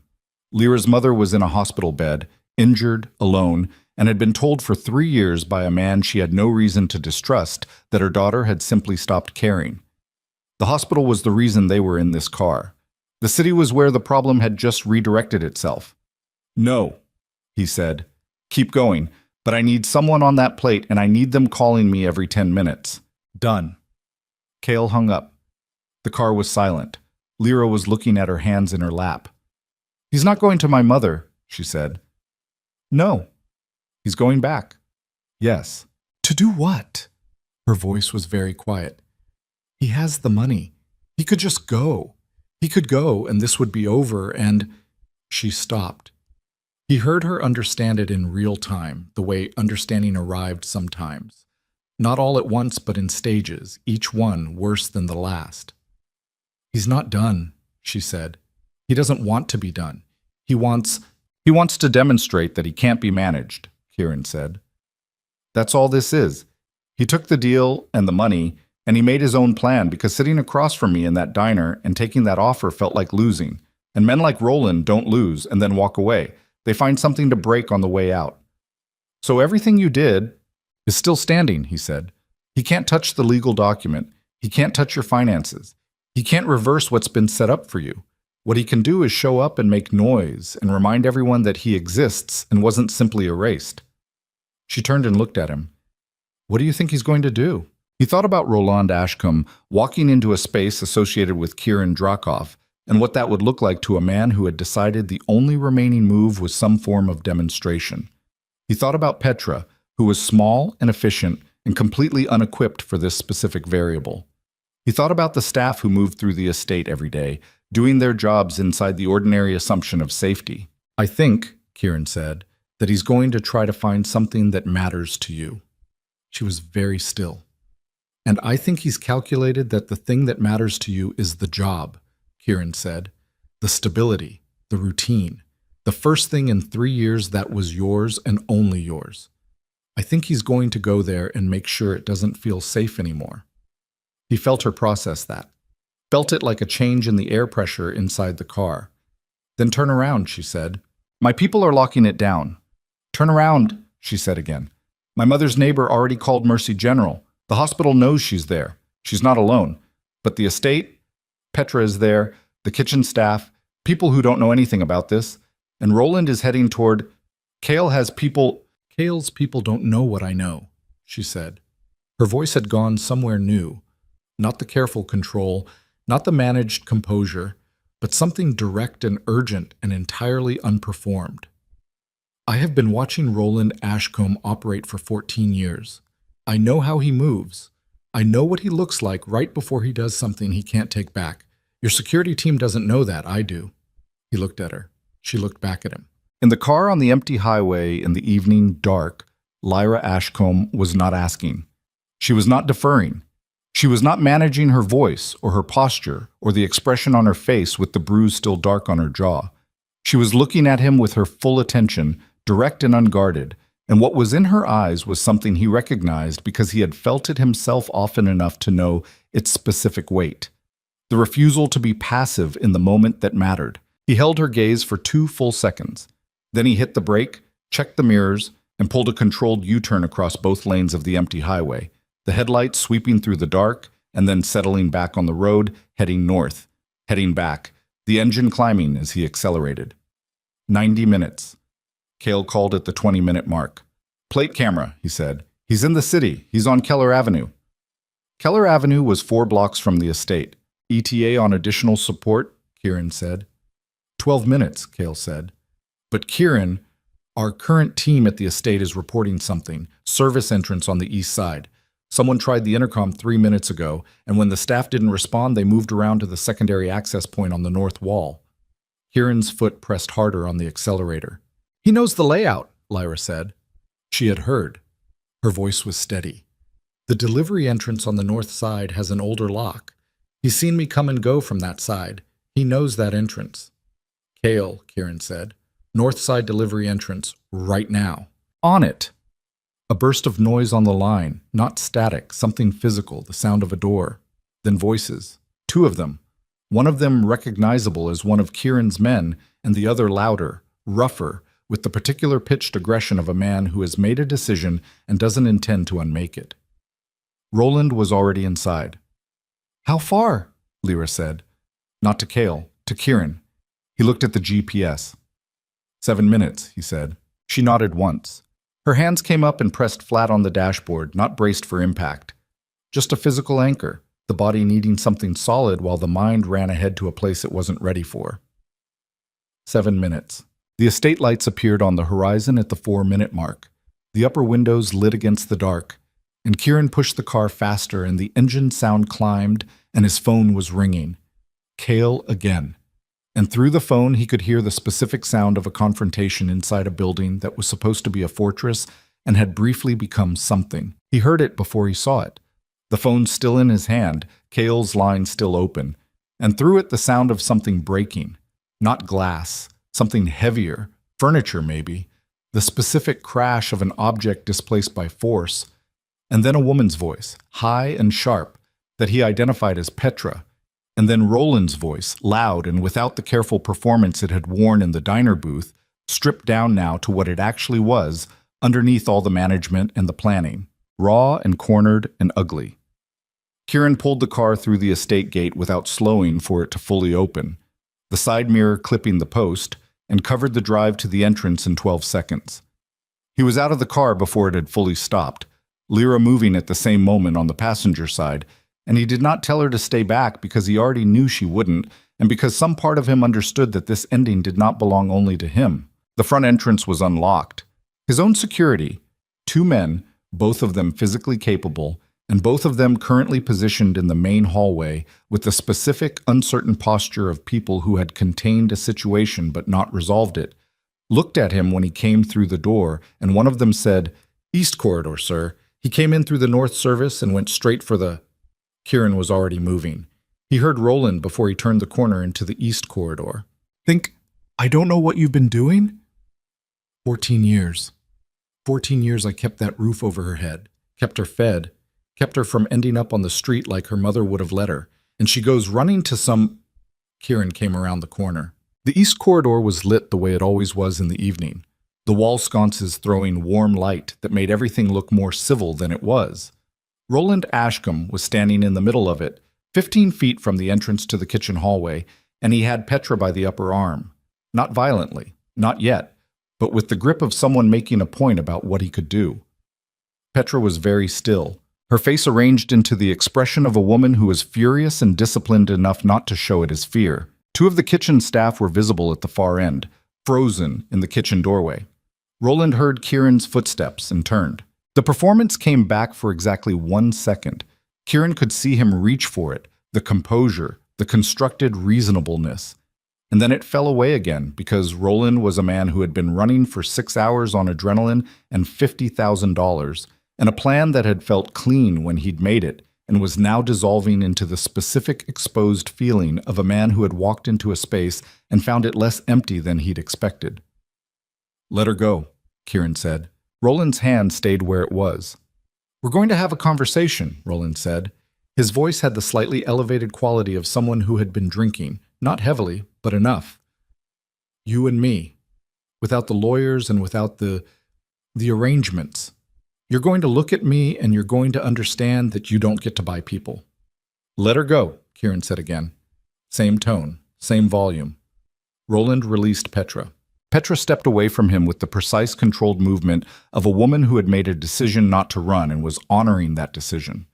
She looked at Kieran. He gave a minimal motion of his head toward the kitchen, and she moved in that direction, collecting the staff from the doorway with a single sharp gesture. And then the kitchen door closed, and the east corridor was 3 people: Kieran, Roland, and Lyra, who had come around the corner behind Kieran and stopped 8 feet back. Roland saw her. The change in his face was immediate and total. Everything that had been aimed at Kieran redirected. It was like watching a compass needle swing, fast, involuntary, pulled by something magnetic and old. "There she is," he said. His voice did something complicated on those 3 words, something that was not quite affection and not quite ownership, and was worse than either, because it was both simultaneously. The tone of a man who had confused possession for love for so long that the distinction had ceased to exist for him. "You did this," he said to her. "You went to him." "She didn't," Kieran said. "Don't." Roland's eyes didn't move from Lyra. "Don't cover for her. She's been doing this. Looking for someone to... She's always done this. Found someone to use. Someone to... Roland," Lyra said. Her voice was quiet. Not the managed quiet. Not the performed calm. Something underneath all of that. Bedrock. "Stop," she said. He stopped. Not from respect. From the specific surprise of a man who had been the loudest presence in a room for so long that a direct instruction from a particular source had the power to interrupt him simply by being unprecedented. She walked forward. Not toward Kieran, toward Roland. Kieran did not move to stop her, though every instinct he had was doing something loud and urgent in the background. He watched her walk past him and stop 6 feet from Roland Ashcombe and look at him. Really look at him, the way you looked at something you needed to see clearly before you could put it down. And the east corridor held its breath. Roland was breathing hard, she was not. "You came back," she said. You took his money and you came back." "I came back because you don't get to just erase 14 years, Roland said. "Because someone had to say it to your face. You walked away from everything You hit me," she said. The words were small and flat and filled the corridor completely. "You hit me and I apologized," she said, "for years. Do you understand that? Do you know how many times I said sorry to you for something you did to me? Do you have any idea what that costs?" Roland's jaw worked. "I never..." "Don't." Her voice went sharp at the edges for one moment and then came back level. "I'm not asking you to admit it. I know you won't. I'm not asking for anything from you. I'm telling you something so that when I'm done telling it, it exists outside of me. You took 14 years. You took my mother. You took everything I earned. You took the most basic assumption that I was safe inside my own life. And you are never going to apologize for it. I know that. I've known that for a long time." Roland said nothing. His face had gone through several things and landed on something that was not quite shame. He was too far past the reach of shame, but was adjacent to it. The expression of a man confronted with a version of events that he had spent years successfully not seeing, now rendered unavoidable by the specific quality of attention being directed at him. "So I'm not going to stand here and wait for an apology," Lyra said. "I'm going to tell you that it happened, that I know it happened, that I am the only record of most of it, and I intend to be a very thorough record for the rest of my life, and then I'm going to ask you to leave." A long silence. "Just like that," Roland said. "Just like that," she said. "And if I don't," Kieran spoke then, "then I will make the remainder of your existence in this country extremely inconvenient. The 50,000 you have in your pocket is the last clean money you'll see. The debt I hold is forgiven if you walk out of this building and disappear. If you don't walk out, the debt comes back plus interest plus the attention of several people whose professional focus you do not want. He said it without heat, without performance, the plain language of arithmetic. You've already lost. The only question is whether you lose cleanly or not. Roland looked at him. Then he looked at Lyra. Something moved across his face that might, in a different man, in a different life, have been grief. It moved through fast and left nothing behind. You think he's going to take care of you, he said to her. I'm going to take care of myself, she said. He looked at her for a long moment. Then he walked past her toward the main entrance, and neither of them moved to stop him, and Kieran's two men fell in behind him at distance, and the front door opened, and the cold night air came briefly into the corridor, and the door closed. The east corridor was very quiet. Lyra stood with her back to Kieran, facing the space where Roland had been, and he watched the back of her and watched her shoulders and watched the specific physical process of a person at the exact moment that a weight they have been carrying for so long they forgot it was separate from themselves. Finally, actually, lifts. Her shoulders dropped, not from defeat, from the absence of bracing. She stood there for a moment and breathed, then she turned around. Her eyes were dry. Her face was not composed, not in the usual sense. The management was gone. The careful architecture of expression she wore like a second uniform. What was there instead was just her face, without armor, exhausted and present and real. Is it over? She said. Yes, he said. She nodded once, slowly. Then she walked to the wall, put her back against it, and slid down until she was sitting on the floor of the east corridor of Kieran Drakov's estate, with her knees drawn up and her head tipped back against the wall, and her eyes closed. He stood and looked at her. Then he went to the kitchen and came back with a glass of water, and sat down on the floor beside her, which was not a thing he had done in longer than he could calculate, sitting on a floor, and set the glass within her reach. She opened her eyes. She looked at the glass. She looked at him. You sat on the floor, she said. Yes. Your suit probably cost more than my rent. Probably, he said. She almost smiled. The corner of her mouth moved slightly toward it. It didn't complete itself, but the movement was real. She picked up the glass and drank and set it back down. My mother, she said. My people are with her. She's stable. The fall was hard, but they're telling me no permanent damage. She's going to need some recovery care, but she's going to be all right. Lyra let out a breath that had been held so long it shook slightly on the way out. She thinks I stopped caring, she said. She thinks I just chose not to be in her life. You can fix that, he said. Can I? She turned her head against the wall and looked at him. This close, without the distance they usually kept, he could see all the details of exhaustion in her face. The shadows, the bruise, the particular texture of a person who has held themselves together through force of will for hours and is now in the very first moments of release. 3 years of silence. He sent messages from my phone. She'll have read them. She'll have believed them. She'll also have the chance to hear your voice now, he said, and what you say in your own voice will not sound like what he wrote. She was quiet for a moment. You're not good at comfort, she said. No, he agreed, but that was actually helpful. I know the difference between those things, he said. Usually, she almost smiled again. This time it went further. It still didn't complete itself, but it was closer, and underneath it, tentative and uncertain and entirely new, was the specific expression of someone who has remembered after a long time that they are capable of being the kind of person who smiles.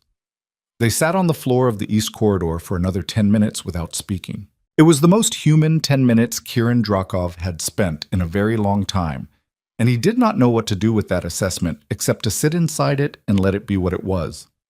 The weeks that followed were quiet in the way that Aftermath was always quiet. Not peaceful, but cleared. The noise had stopped, and what remained was the work. Roland Ashcombe was tracked to a city 3 states west, where he took a room in a residential motel and began the process of becoming someone who used to matter. Cale's contacts confirmed his location weekly. He made no contact with Lyra. He made no contact with Ellen Marsh. He cashed the $50,000 across several institutions over the following month and left no further financial footprint that Kieran's people could identify. He existed. He just no longer existed in a way that touched anything that mattered. The apartment on Arlen Street became Lyra's by the end of the month. She took it. She called Kieran to tell him she was taking it and that she would be paying the actual market rent as soon as she could, and that she was not accepting charity, only the removal of obstacles. He said that was fine. She said she knew it was fine. She hung up before he could say anything else, which he found, to his own surprise, something close to amusing. She went back to work. Not immediately. She took a week, which Petra managed without comment, and she used the week to drive to Caldwell. She did not ask Kieran to come with her. She went alone. He found out afterward from Beach, who was still maintaining observation as a precaution, that she had spent 3 days in Caldwell, that she had sat with her mother in the hospital room for most of the first day without speaking very much, that on the second day she had spoken quite a lot, that on the third day Ellen Marsh had reached up from the hospital bed and taken Lyra's hand and held it, and Lyra had sat with her back straight and her chin down and had let herself be held, which was not the same thing as holding on, and was considerably harder. Kieran did not share any of this with Lyra. She came back to work on a Tuesday. She arrived at 7:58, which was her time, and she nodded at Petra and she collected her assignments and she moved through the estate with the same thoroughness she always brought to it, except that something in the way she moved had changed. It was subtle. The kind of thing that only registered if you had been watching someone long enough to have a baseline. She moved like someone who had remembered that the space they occupied was theirs to occupy. He crossed her in the hallway mid-morning, and she looked up and said good morning and met his eyes directly, which she had not done consistently before. And he said good morning back, and they went their separate directions, and it was entirely ordinary and also not ordinary at all. She knocked on his study door at the end of that first day back. He said, "Come in," and she came in and stood near the door with her coat over her arm and said, "I want to ask you something."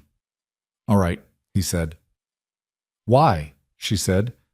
"Not the practical reasons, not because you saw the bruises or because you had the means or because it became a problem you could solve. The real reason. Why did you care?" He looked at her for a moment. It was a question he had asked himself in various forms over the past weeks and had not answered cleanly because the honest answer was not clean. "Because I'm very good at reading patterns," he said. "And the pattern I read in you was someone who had been told, over and over, by every system available to tell it, that they were not worth the trouble of being helped. And I found that," he paused, "unacceptable." She looked at him. "That's not the whole answer," she said. "No," he said. "It's not." She waited. "The whole answer," he said, "is that I've spent my entire adult life in rooms making decisions about what things are worth. And somewhere in the middle of watching you move through this house doing your job with that level of attention, while carrying what you were carrying, I understood that I was watching someone worth considerably more than their circumstances had priced them at." He held her gaze. "I don't like mispricing. It's an offense to the math." The corner of her mouth moved. "The math," she said. "The math," he said. This time the smile completed itself, small and brief and real, and it changed her face in a way that made it look like a different face, or rather, like the face that had been there all along, underneath everything that had been stacked on top of it. She put her hand briefly on the door frame. A small gesture, almost nothing. "Thank you," she said. "You're welcome," he said. She left. But time moved the way it always moved, indifferently and at its own pace, with no interest in the significance of any particular moment. Lyra worked at the estate for another 8 months. In that time, she opened a bank account in her own name. She learned how to choose her own groceries without the specific anxiety of someone who had once had their choices monitored and corrected. She called her mother every Sunday, and the calls started short and careful, and over time became longer and less careful. And one Sunday, she talked for 2 hours without once checking over her shoulder. She started taking night classes at Kastner Community College. Biology first, then anatomy. Then a conversation with a woman who taught one of her courses who supervised a program at a children's hospital across town. She applied for a nursing school scholarship in February.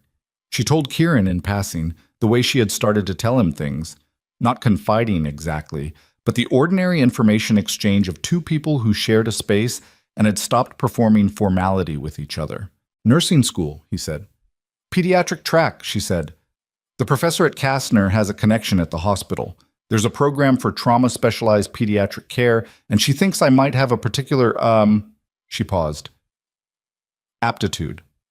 He looked at her. For recognizing fear in children, she said.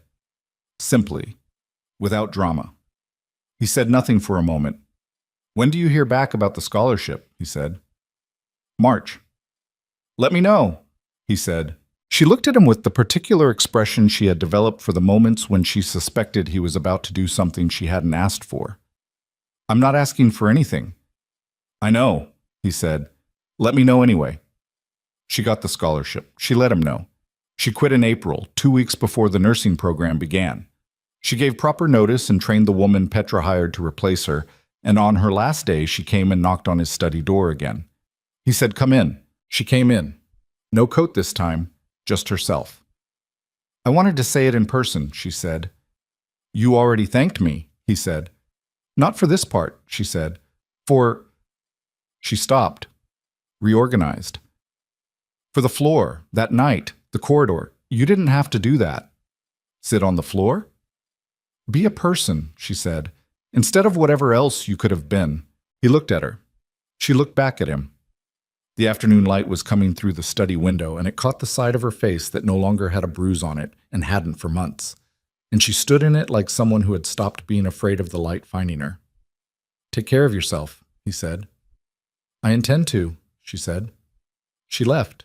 He sat in his study for a while after she was gone, looking at the window, and thought about the particular and unpredictable ways that the things you chose to notice changed the shape of what you became. The coffee place they settled on was a small Italian-style cafe on Mirren Street called Ancora, which had been there for 40 years and made espresso the way espresso was supposed to be made, with no ceremony and no apology. It became, over time, an annual thing. There was no formal agreement. It simply happened. She called the first year, in November, and said she was going to be near his part of the city and asked if he had an hour. He said yes. They sat in the back corner of Ancora for 90 minutes, and she told him about her first clinical rotation at the Children's Hospital, and he told her almost nothing about his world because his world was what it was, and she knew that, and neither of them found it necessary to perform surprise about it. The conversation was easy in the way that conversations were easy between people who had been through something real together and no longer had anything to prove to each other. She came back the following November, and the year after. Each year she was different. The changes were not dramatic. She was not a different person. She was the same person with more room in her voice, in her posture, in the way she looked at things. The nursing degree came, the job at the Children's Hospital came, the specialization in pediatric trauma came, and she described it to him in the third year over espresso, describing the work of recognizing fear in children who had learned to hide it. And he listened to her the way he always listened, completely, without interruption. And when she was done, he said, You're good at it. I know what I'm looking for, she said. Yes, he said. You do. She looked at him across the small table. Does it bother you, she said, that your world is what it is and mine is what it is, and they're so completely... No, he said. You didn't let me finish. I know what you were going to ask, he said, and the answer is no. My world is what I built it to be. Yours is what you built yours to be. I don't find the distance between them troubling. She was quiet for a moment, turning the small espresso cup in her hands. I do sometimes, she said. Think about it. What you are and what you... She stopped. I'm not judging it. I just think about it. That's reasonable, he said. You're not going to explain yourself. No? I didn't think so. They sat with that for a moment. The cafe moved around them. A couple near the window, a man reading at the counter, the ordinary afternoon life of a place that had been serving coffee for 4 decades without caring much about the conversations that happened over it. I'm moving my mother here in the spring, Lyra said. She's recovered well. The apartment above mine in the Arlen building came open. That's good, he said. She doesn't know about you, she said. I mean, she knows someone helped me. She knows there was a person. She doesn't know the specifics. She doesn't need to, he said. No. She looked at him. But she said something when I told her there was someone who saw what was happening and decided to do something about it. She said she wished she could thank them, and I said I'd pass that along. He looked at Lyra Ashcombe across the small table in Ancora Cafe on Mirren Street, this woman who had come into his house 3 years ago carrying wounds no one was willing to see, and who had, in the space between then and now, built something out of the raw material of everything she'd survived. And he felt, not pride exactly, because pride implied ownership, and he had no claim to what she'd become, but something in that vicinity, the satisfaction of a man who had made one correct decision in the right moment and had the rare privilege of seeing what it compounded into. "You've passed it along," he said. She looked at him for a moment. Then she nodded. They finished their coffee. On the street outside, the city was doing what the city always did, moving, loud, completely indifferent to the two people standing on the sidewalk in front of a cafe that had been there for 40 years. "Same time next year?" she said. "I'll be here," he said. She pulled her coat closed against the November cold and turned to go. He watched her walk down Mirren Street. This woman with her straight back and her unhurried step and the 20 years of life still ahead of her that she was going to fill with children who looked the way she used to look, children who had learned to be very still in the presence of loud things, children who had swallowed their fear so many times it had become indistinguishable from breathing, and she was going to see them clearly, every one of them, because she knew exactly what to look for. She turned at the corner. She did not look back. He stood on the sidewalk a moment longer and then turned and walked in his own direction, back into the world he'd built and maintained and would continue to maintain, and neither of them would speak of the other in any particular way to the people in their separate lives. And neither of them needed to, because the thing between them had no name that would have improved it. It was simply this. One person had chosen to look, and the other had chosen to heal. And both choices, made in the right order at the right time, had made possible a life. Not a rescued life, a reclaimed one. And Lyra Ashcombe walked toward the rest of it without looking back, measuring nothing by the years she'd survived, only by the years she finally, fully lived.